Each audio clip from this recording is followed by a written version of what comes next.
Hello and Thank you. welcome. And on this day in 1932, India played its debut test against host England at Lord's. The man who bowled the first ever delivery for India was none other than legendary, iconic Mohammad Nisar. A few minutes later, he dismissed the amazing or mind-blowing opening pair of Herbert Sutcliffe and Percy Holmes were fresh from their world record opening stand of 555 runs. Today is the day we are celebrating India's 1983 World Cup victory, but more importantly, on this day, India played its debut test. I have with me legendary Mohammad Nisar's son, Waqar Nisar. We know each other for quite some time. We have been working together, but today I use the opportunity to discuss about the legend Mohammad Nisar. Waqar sir, welcome to the show. And first I would like to tell you that Indians love Mohammad Nisar even today. The cricket lovers of India still they respect Mohammad Nisar and his high art of fast bowling. So we'd like to hear something, your memory about your father. Yes, Waqar sir. Thank you. Thank you for being with me today. This is really a historical day for us and our family too. This morning only, I was remembering him and sending a message to all my cousins and family members about today being the historical day in Indian cricket. And as you said earlier, memories of India loving Muhammad Nisar. I have them because I have the honor of going to India at least 7, 8 times in the past 15 years or 20 years since I've moved back to Pakistan from the United States. And the love and affection that I got in India was astronomical. Every small child to an older person has his name and knows about him, and it's the history of our subcontinent. So really, leave alone India, even in Pakistan, a lot of people remember him with fond memories. Yeah, and I must say that your father was a great cricketer, but you are a decent tennis player. I got to know about that. But yes, what do you used to think about cricket when you were growing up and you had the memory, or you had the, I would say that you had the the game of cricket in your gene at that time when you were a child. So what was your thoughts those days when you were growing up? Well, actually, what happens is that my father started me up very early. I was starting my career at the age of 5. Unfortunately, he passed away when I was, barely 8, 8 and a half. But my old memories of him starting me on cricket and bowling, especially, my oldest memory is bowling in a stadium. Can you imagine an 8-year-old bowling in a stadium? The stadium looked humongous, and I was like, I was bowling. I don't know what kind of ball it was, but it got there to the other end at the age of 8. But it was an experience. So he really got me started as a child. We used to have all the servants around in our lawn, and he used to get me to play and bowl as well as bat. And it was an experience that I remember as a child. Well, that's really amazing. Bowling on the pitch inside a big stadium. That was quite a memory, and of course, quite a memory. And of course, you had your father by your side at that time. That was really memorable, I must say. And Yeah. so if you can tell us about more about your father, his early days. He was born in Hoshiarpur in today's Punjab state of India. But if you Right. can tell us more about his early days, that would be really great. Well, his early days, my grandmother used to be from Hoshiarpur, although my grandfather was from Lahore. So uh, when the first child, as my father was the oldest sibling, and my my grandmother was from a Sharpur, and the first birth usually in those days, and even today, women go back to their maternal home to give birth to the first child, and that's what happened in those days. And that's how my father was born in Sharpur rather than in Lahore, because most of his life, his early childhood, was in Lahore. And like I said, being in Lahore, um, and a big city, he was able to play in the Minto Park, which was where most of the players in the early days, and it was pretty close to the house that he used to live in, and he used to bike down to the Minto Park or even walk. In those days, walking was not a big deal, so he used to walk there, and it was not far from where we lived. And that's where he started in early days playing, and that's what I heard from my uncle, that he used to bowl all day long in the heat, uh, and there was no end to his hours and hours of practice. Yeah, I mean, obviously he had physically he was very fit and robust, and he was tall, and he was burlesque, of course, but he was very powerful and strong. But Yeah. whatever we have read about him, and of course my discussions with you, he was a gentle giant. He was a very mild mannered, very sober, very humble man. What I can hear from various people, including you, but his bowling was really fiery at the time. So Well, yeah, like like you said, Swami, is like humble is the right word. He always played the game of cricket, and in those days, like you said, it was a gentleman's game, and he played like a gentleman. There was no wrong bowling that was done by him. There was no body line at all that he would do. And even there were stories, of course, of asking people. He was asked by the Maharajas to hit the ball, or by the by the Muslim captain to hit a bouncer, and he refused. So these are all historical facts, and knowing these facts, and talking to people in our family, he um, as I grew up, I didn't even know that he was such a big man.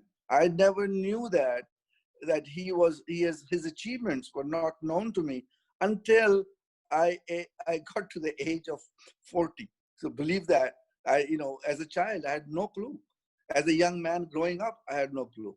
And and the first time I knew that he was such a big man and famous person is when I moved back to from America in 2001, and that's when I found out. I had heard about his name, people talk about him, but never knew how big he was until I moved back. And my first trip to India was an eye opener, and that happened in I believe 2003. My first trip to Bombay. On one of the occasions, I was invited over there by the Cricket Club of India, and that was my first experience to India, and to find out what he was all about. And I learned a lot more on that trip that I've ever learned in 40 years of my life. So that's all I can say to you. yeah, that's incredible. That's incredible to hear about him. Yeah, I remember we discussed about that, and I also read about, as you mentioned, that Mumbai, Bombay Pentangular or Quadrangular at that time, or when he was playing that time, Mumbai, Bombay Pentangular. So in that, like he was asked by his captain to bowl a bouncer because he used to play for the Mohammedans, and he was Right. asked to bowl a bouncer and hit the rival Hindu team batsman, but he refused because he was a thorough gentleman and a sports person. For him, Mm. cricket was the passion and love, and he always lived by that. Yeah, and another thing I think not too many people know about it. He started quite early because he played for India when he was just 21 years old, if I'm not wrong. Well, he was selected in 1932, so he was born in 1910. So, like, he was 21 years old when he played his first. I mean, the only test was played in 1932. So, yes, that's when he was picked up for the team, and he was the captain of the Government College Lahore cricket team at that time. And another thing, as you mentioned earlier about Minto Park in Lahore, where he started his, playing days, like his career, I would say, because as a child he used to go there and play. And Lahore's Minto Park, like in India, in Mumbai, we have Shivaji Park. That's often described as the cradle of Indian cricket or nursery of Indian cricket. There's so many great cricketers were produced by the clubs or clubs from Shivaji Park area in Right, Mumbai and right. Yadadar. Same with Lahore's Minto Park. If I'm not wrong, Absolutely. several, great cricketers used to play there, including India's Lala Amarnath, Jahangir Khan. So if you can just talk about the Minto Park in Lahore, yeah, that would be great. Yeah. Well, Minto Park, it's like in the old. It's in the middle of the important thing is in the middle of the city. So it's part of the old city now, and it was a place where it was one of the biggest parks around, and there were many pitches there, and people used to come from all over Lahore to play over there. So it was the hub of cricket, as you can call it in those days. Then all the children from all the schools and colleges around, because there were a lot of schools and colleges around that city area, and there still are, and that was the place to be at that time. Yeah, of course, like that was the place to be. And when he was in college, your father was in college. At that time, he actually he got selected for the first ever Indian official cricket tour to England in Right. 1932.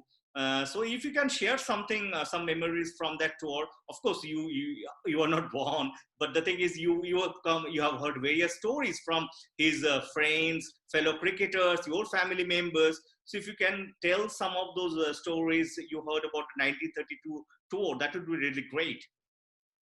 Well, you see, a 1932 tour was actually, if you go back into history and see, as you and we both are looking into and reading what's all was there, it was a memorable trip. It was for them to go to England was the biggest thing for a person who have never left the country. For them to leave, and most of the team members for 1932, most of them have never left India, and to be on a steamboat going all the way to England was a treat as it is for them, and it was just thinking about it, how difficult it must have been for them for the journey, and to go and spend they spent the whole summer there. So the first test was played today, but they played several warm-up matches against counties, and it was a good 4 months of county cricket that was played in England, and the records are there. You can see. I think his average was like 18.4, something like that, for the tour, for that first season of 1932 in England. Yes, and in fact, in the first test, he was in the first innings of the first test, he was unstoppable. Like the way he was bowling, like we could read the reports written by some of the top-notch English writers, cricket writers, including Sir Neville Cardus and a few others. Yeah, he was unstoppable, and his fiery pace completely like England had a formidable batting lineup. Douglas Jordan's team. And as I mentioned earlier, Sutcliffe, Holmes, they were the record-breaking opening pair. So against them, the way he bowled, and it was phenomenal. So And he also, started. Yeah, and also the fact that, to what I understand, when the when the opening day happened, there were not many people there at the stadium. So stadium was pretty much empty, thinking that we're playing a Milo. and doesn't mean it's going to be a good match. It will be one-sided, and there's no way that the scores were what they were. And within 1 hour, I believe it took them only 1 hour for the stadium for people to start coming in. And as soon as they heard that there was 18 runs with 3 wickets out, England, it was game on. Simple as that. Yes, of course. And India, I mean, as you said, the minnows and India were the underdogs, and still the way they played. I mean, India lost the test eventually, but Right. India put up a big fight, and that was quite. I mean, that was noticed well by the British press and the British cricket fans and cricket lovers. They could predict that India will become a superpower in cricket, maybe days to come, or in future. But yeah, so 1932 tour was the most memorable part of Mohammad Nisar's life. But one more thing, like he didn't get a chance to play more, of course, because in those days India didn't play too many test matches, and of course he never played against Australia, though he had many friends from official test against Australia, but he had many friends from Australia as well. So I would like to know if he has ever mentioned to you about his opinion or meeting any meeting with Sir Don Bradman, the greatest cricketer we believe on earth over the few decades or more than a century. So anything about he said about Don Bradman, meeting Don Bradman? No, I don't think so. I don't believe that they met.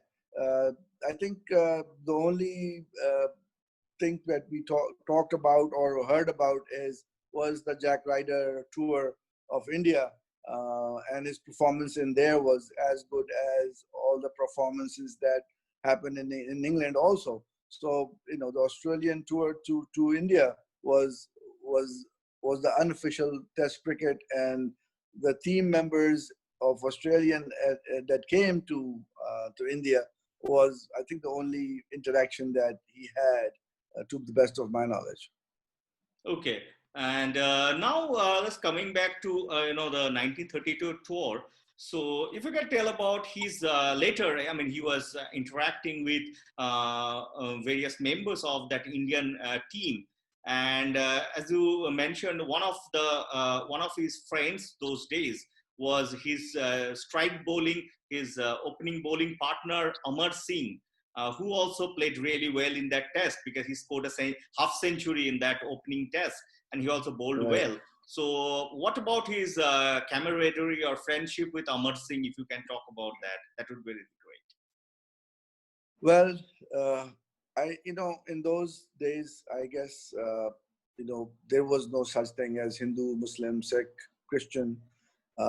They were all brothers, and I really feel that in to the best of my knowledge, Amar Singh was his best buddy as well as his brother in the field of cricket, and they spent a lot of time together, and they played together so well, and uh, they were very close, and that's all I can say. And to the best of my knowledge, uh, on the early demise of Amar Singh, my father was devastated, and I've heard from my mother later on that it really affected him, psychologically affected him, and it's just like losing a brother. You can imagine the loss of a person to him, and I think his cricket career also affected by his death. So, uh, you know, his love for him was enormous, I can say. And what about the other team members? Because of course, like once the partition happened, India and Pakistan became two separate countries. So he stayed back.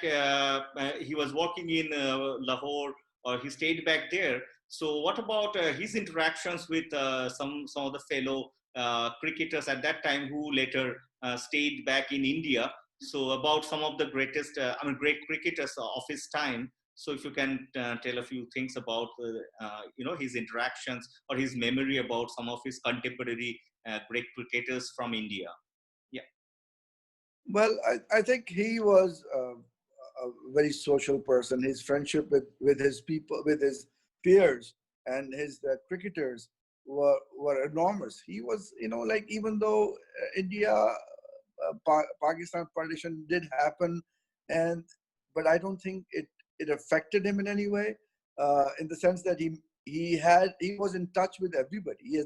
In those days, obviously, there was letters written to each other, and there was communication was through that, and he was in communicate with most of them, to the best of my knowledge, uh, while he was alive, uh, till 1963, when he passed away.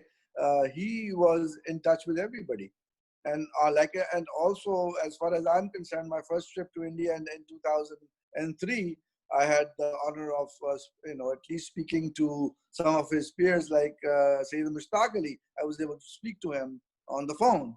Unfortunately, I was not able to see him, but it was an honor of. But I saw. I did meet Vijay Hazare in that meeting, in my trip there, which was an honor, obviously, and that is memory for me. At least I met some of his, and there are other members that I've seen that have moved to Pakistan, like Dr. Jahangir Khan, Dr. Dilawar Hussain, and those were the players that were here in Pakistan, that I had the honor of meeting them here. And he, again, like I said, he was a person who always kept it with everybody. He was like he was a loving person. He just had it in him to keep in touch with all his friends, and he was a friends person. Yeah, true. Another interesting thing, as he had a very short cricketing career because of various reasons. The World War broke out, and that's why there were no international sporting activities were happening at the time, including cricket, Right. Olympics, and all. So that cut short his career. But people of India, people in India, they would like to know always what he did after he retired from cricket, or he didn't get a chance to prolong his career in international cricket. So after that, what did he do in Pakistan? Initially in India, of course, and then after 1947 in Pakistan. So if you can tell about that, that would be really, really great. Well, Suring, I feel that the the times were different, as far as when you say that he didn't have a long career. It was the beginning of cricket. Don't forget that. Now, as far as cricketing matches are concerned, look at the stats, and you will see the amount of matches that he has played, which includes his first class status. In those days, college cricket was so popular, and if you know in Lahore, the stadium was full when an Islamia College and Government College match was in play. So, keeping in view that the rivalry of Islamia Government College goes back into the 20s and 1920s and 1910s, and it just seems that person has not played a lot, but he has played a lot of matches for that time of period that we are talking about. So that's speaking of that, he did play a lot of matches, and and the record shows it. As far as his what he did after the partition, um, you know, I just want to go back and give you a little idea. In 1936 Test, when he was playing for England, I have uh, how difficult it was for him to complete the test match, and I've sent you some letters and going back into history and saying he was forced by the Indian his job, because he was offered a job in the Pakistan or Indian Railways, to be more precise, to join the Indian Railways, and he was given a statement that if you don't come back and join, you may lose the job. Now, Imagine losing a job in that time. Uh, after uh, after getting a job in the Indian Railways uh, was very difficult. I can assure you that at that time. And his application that I still have, and I have sent, you have seen that already. How difficult, and how many people recommended him for a job for him to get a job at that status in 1936. So his first job started in 1936, and after the tour he joined, and he had to cut short his trip to come back and join this his job. So going back into saying that, yes, as soon, after 36 he did play cricket, but he played cricket at the convenience of his job. So his job priority was first. He was in the Indian Railways, and then later on moved on to the Pakistan Railways, and he played for Railways as one of the teams. And as he grew older, and for Pakistan, he also played for wherever he was. He played the first class cricket against West Indies, and he played against Ceylon in 1948 and 50. So he did play cricket, and to the best of my knowledge, he played cricket every weekend as until he passed away. So let me tell you, his passion for cricket was there.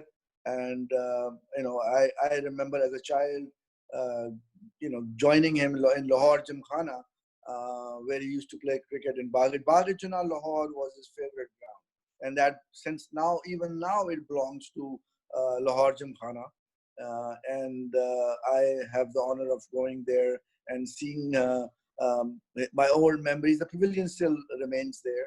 It's an old pavilion which was made in, I believe, 1880, and it's still there, and we're still making efforts to preserve it. I'm part of the committee of Lahore Gymkhana to help in maintaining and restoring the pavilion, as I am honored to be part of it. And he did play until he passed away. And my memory of, like I said, I was having chips while he was playing. So and Coke, of course, in those days is a big deal. It's a big deal to be having chips and Coke. So yes, he played until his dying days. Yeah, and as you mentioned about the railway story, I mean, if you really see today's cricketers and playing in different, professional leagues like the PSL, the IPL, or some other leagues, and the amount of Right, money they get. And in those days, I've seen those letters which you sent to me. And of course, in some of those letters, it was mentioned about the amount he was getting as salary.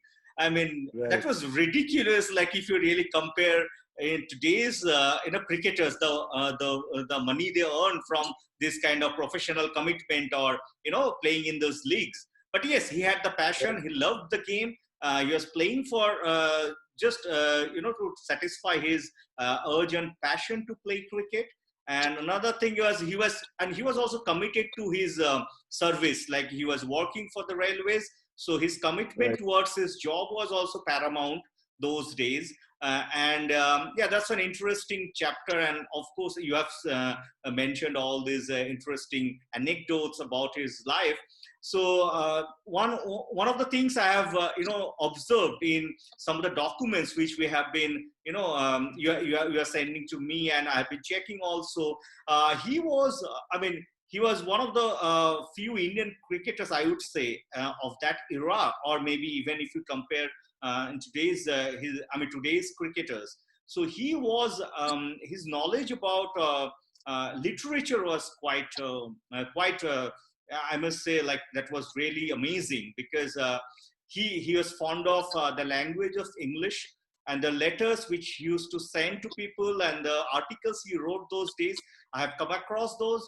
He was an his English was amazing, and he was. It's not about spoken English or something like that. It was about his knowledge of the language, his his passion for the language, and his love for the language. That was amazing, impeccable, I would say. So he studied literature, or So if you can talk about his he Mohammad Nisar as an academician, or no, he was not an academician by profession, but he loved academics. So if you can talk about that, that would be really great. Yeah. It's like in those days, he has a passion of reading. So obviously, in those days, and I think you learn a lot from people. His friendship with Englishmen and the people in those days, while playing cricket, um, and reading was his passion, obviously. So, and he was a graduate in those days. Being a graduate was also a big thing, and he did try to go into his masters, and he wanted to do his masters in English literature. So his passion was there, and his ability to learn was there. So like cricket, he learned cricket very quickly, and he worked hard for it. English was also his second language, and he learned very quickly, and he learned by reading as well as communicating. And obviously, when you spend a summer in England, believe me, you pick up English very quickly, and you learn a lot too. Yeah, that's true. But what I mentioned about was his writing abilities, because Yes, I have read his write-ups, and I mean, he was quite like, as you said, like he was doing his masters in English literature, and he was very yes, fond of English literature. And his writing actually reflects that passion of his. He was an avid reader, so one can yes, easily make out from his the way he used to write letters, or all the write-ups he wrote, like some articles for magazines and newspapers. That was really interesting. And one interesting story about his life, that there was a rumor, or there was a misreport, I would say, about his death, and right. but that was somebody else. So if you can Yeah. elaborate that anecdote, yeah, that would be really great. Yeah. Well, I think the earthquake that happened in Quetta, he there was a actual local cricketer by the name of Mohammad Nisar who had died in that earthquake in Quetta. And since people thought that was the famous Mohammad Nisar who passed away in that earthquake, but then I think he showed himself to the news agency and said, "Listen, this is me in private." So in person. So guess what? It was a fake news, and it got recorrected quickly. But it made the headlines, obviously. In those days, he was a big name at that time in all India times.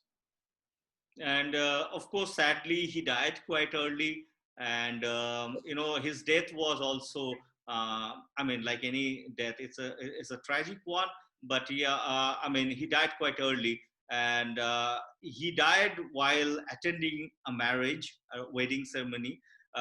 So if you can let us know about that thing. And also, he had to cut short his 1936 tour to join the railways, and as the destiny would have had it, he died inside a railway salon those days, which he used to get as a high level railway officer.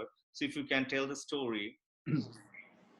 Yes, we were here to get, he was a divisional superintendent in the Pakistan Railways, and there used to be an annual conference of all divisional superintendent. Divisional superintendent is a post that person is head of a division, and the railways is broken down into divisions. And Lahore was the head of or the headquarters for Pakistan Railways, and it still is. And he had come to Lahore uh, to attend his youngest brother's wedding, and she had coordinated the wedding along with the conference, and the whole family was here for the wedding, and we were parked in a saloon, and we used to live. A saloon is a house on wheels, basically. So it's got like 2 bedrooms, a bathroom, living room, dining room, kitchen, and servant quarter and everything. It's like a house. It's a whole small house on wheels, and we get parked on the saloon siding in Lahore, and we live off it, and we visit places and come back and sleep at night. And we were at the wedding, and the next day, uh, at night he came back from the wedding. The next morning, he was supposed to entertain some guests in the saloon, and he just he wanted to take a nap because somebody was going to come visit in the afternoon for my second sister wedding proposal. So he wanted to rest before these people come. And as he was laying down and asked the servant to, you know, you know, give him a head massage while his head was hurting, I believe. So he was getting a heart attack, I believe, at that time when he was told the servant that come and dress my head. And while he was laying down, and I think it was a heart attack that was happening, and he was not aware of it. And that's when his heart failed. And we quickly called the doctor, and the railway doctor came over, and he said, no, he has passed away. And that's how it happened in the saloon while in the afternoon. Yeah, that's I read the story, and you also told me earlier also. Yeah, that was quite sad end to his phenomenal life. And you have often mentioned about his friendship with or respect to Lala Amarnath, one of the Indian cricketers who is very well respected in Pakistan even today, of earlier generations who had seen him play, and also he has been fondly remembered in Pakistan. So if you can tell us something about Lala Amarnath and your father, any memories associated with both of them, or your own experience about Lala Amarnath? Well, there are a few of them. I'm start with the first one. Is obviously Lala Amarnath was from Lahore, as was my father. I think he's one of the few famous.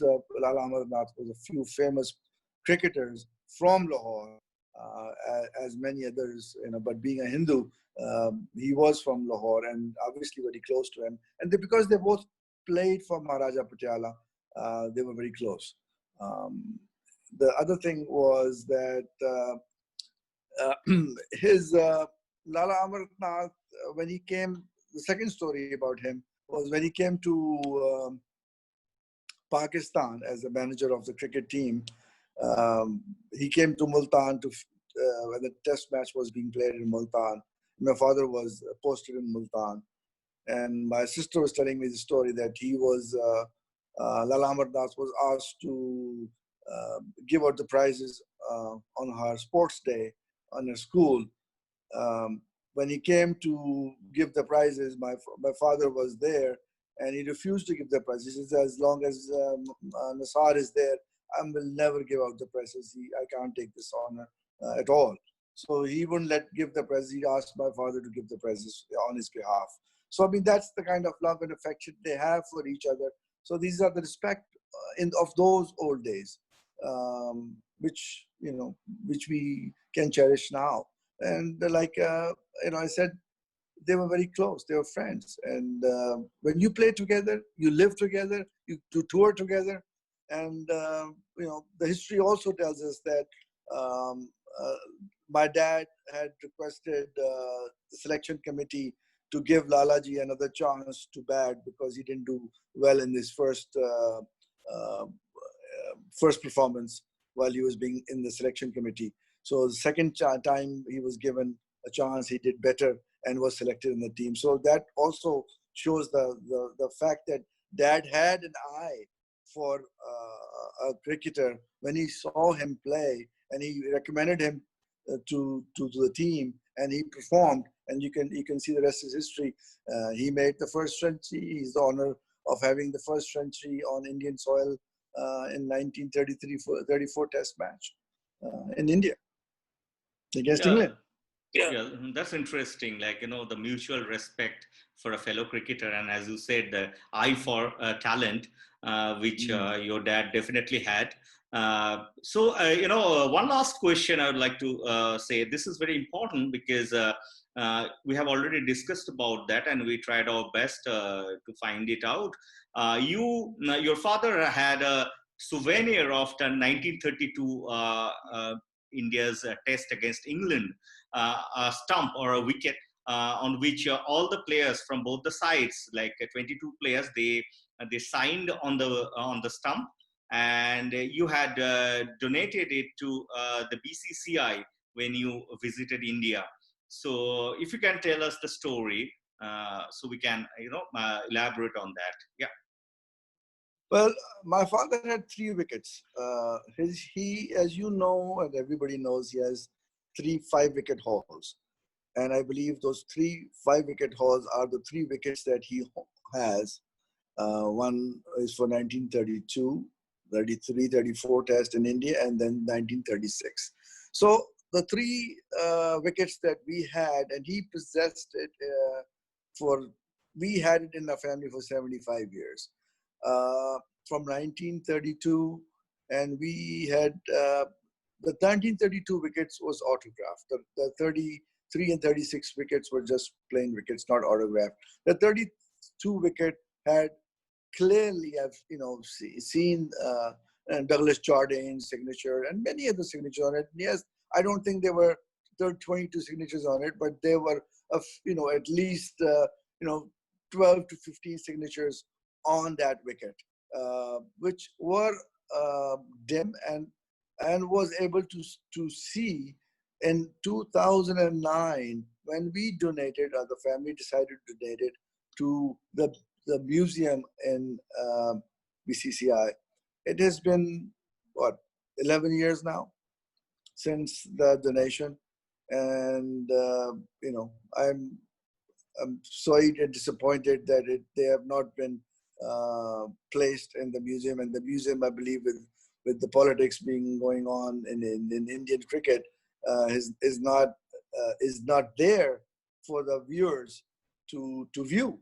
And this is such a historical item. And like you said, till 2009, from 1932, we kept it in our family and preserved it. And we were hoping for the last 11 years that it would be there for the public to view. And it has not been there at all. And I'm very saddened by it. And there's nothing much one can do except request the management of BCCI to please finish the museum and place these relics that are a history of Indian cricket into the museums. Yeah, as you said, I mean, of course, we have been trying to find out the status of the wicket at the moment, as you requested once. And I have spoken to many cricket administrators, including Sanjay Jagdale, who used to be the museum committee head. So as far as the latest updates are concerned, and which I have already shared, one of my fellow cricket writers, and he is much senior and elder, and he is very well known, and he's one of those passionate cricket writers and cricket lovers and cricket journalists, Clayton Murzello. He told me he has personally also spoken to Ratnakar Shetty, who used to be one of the top administrators at the BCCI for a long time, and he was there when you also went there. Yes. You met all the BCCI officials. So Yes. he apparently informed Clayton, and Clayton also let me know later. He told me that the wicket is still safe inside the BCCI office in headquarters in Mumbai. But yeah, because you donated it, or we would also love to see that someday inside a museum being displayed, that wicket being displayed, historic wicket being displayed. So I believe that maybe there was as a journalist, I also got to know about a plan that BCCI was planning to set up a museum, which was a long pending, long due thing, I would say. But unfortunately, that never happened. But right now, the current administration, and we'll also pass on the message to them as well, because right now the BCCI president himself is a former Indian cricketer and captain. And like your father, his test debut was also at Lord's. Saurav Ganguly, who Yes. belongs to my home state, of course. He's a pride of my state, West Bengal, and of course, pride of India above all. So Saurav Ganguly is the BCCI president, and I believe that maybe in the days to come, he would do something, because this museum has been a long due thing, long pending thing. Any Indian cricket fan or global cricket fan would love to be at. So this museum has to be there, because in other countries, like in Australia, I've seen Don Bradman Museum at his, at his hometown of Bowral. There is an ICC Cricket Excellence Museum. Also, there's a Don Bradman Museum. At the Adelaide Cricket Ground, there's a special Don Bradman Museum where his belongings and souvenirs are kept. I believe someday Indian cricketers will also get their due. And of course, your father, his cricketing career was with India only. So being the pioneer, the first ever man to bowl for India in a test match, and first ever Indian cricketer who took a wicket in a test match. Both the records belong to your father. So I believe that would be a great respect the Indians can pay, or the BCCI can pay to your father, the iconic Mohammad Nisar. And thank you so much for talking to me on this special, 25th June Zoom live, and would love to hear more from you in the coming days.